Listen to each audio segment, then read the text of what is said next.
ஃபோன்ஸில் செக்யூரிட்டியாக use பண்ணுற ரொம்ப முக்கியமான விஷயம் என்னென்னா ஃபிங்கர் பிரிண்ட் ஸ்கேனர்.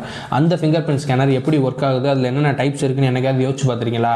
மொத்தம் 3 type of finger print scanner இருக்குது. அந்த 3 டைப் என்னன்னா physical finger print scanner, optical finger print scanner and ultrasonic finger print scanner. இதில் வந்து ஃபிசிக்கல் ஃபிங்கர் பிரிண்ட் ஸ்கேனர் இருக்குது. அதாவது எப்படின்னா ஒன்று பேக்கில் இல்லை side mounted finger print sensor அந்த பட்டனில் வைப்போம்ல. ஆண்ட்ராய்டில் இந்த மாதிரி ரேட்டுக்கு ஏற்ற மாதிரி types of finger print scanner கொடுக்குறாங்க. ஆனால் இங்கே ஒரு பிராண்டு 1 லட்ச ரூபா 1.5 லட்ச ரூபாய்க்கு ஃபோன் வித்துக்கிட்டு இருக்காங்க. ஆனால் அவங்க ஃபோனில் ஃபேஸ் அன்லாக்கை தவிர வேறு எந்த செக்யூரிட்டி சிஸ்டமும் கிடையாது. வேற யாரு? நான் தான். ஏன்டா நீங்கள் ஃபிங்கர் பிரிண்ட் ஸ்கேனர் தரமாட்டீங்கன்னு சொல்லி கேட்டால் அதுக்கு 1008 ரீசன் வேறு சொல்கிறாங்க.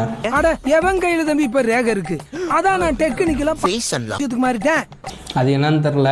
பட் நிறைய ஆப்பிள் ஃபேன்ஸ் வந்து முட்டு கொடுக்குறது என்னன்னா ஃபிங்கர் பிரிண்ட் ஸ்கேனர் வந்து அவ்வளோ செக்யூர் கிடையாது ஃபேஸ் அன்லாக் மாதிரி. ஏன்னா நீங்கள் தூங்கிட்டு இருக்கப்போ கூட உங்கள் ஃபிங்கரை எடுத்து வச்சா அன்லாக் ஆயிரும். அதனால தான் ஆப்பிள் வந்து ஃபிங்கர் பிரிண்ட் சென்சர் தரதில்லை. ஏன்னா வந்து எங்களுக்கு செக்யூரிட்டி தான் ரொம்ப முக்கியம் அப்படின்னு சொல்லி பேசுகிறாங்க. அப்போ ஃபோன்ஸில் ஃபிங்கர் பிரிண்ட் சென்சார் கொடுக்காத நீங்கள் ஏன் வந்து ஆப்பிள் மேக்புக்கில் மட்டும் ஃபிங்கர் பிரிண்ட் சென்சார் கொடுத்துருக்கீங்க? ஏன் அதில் வச்சா மட்டும் ரொம்ப செக்யூராக இருக்குமா? தெரில, அவங்கள தான் கேட்கணும். என்னடா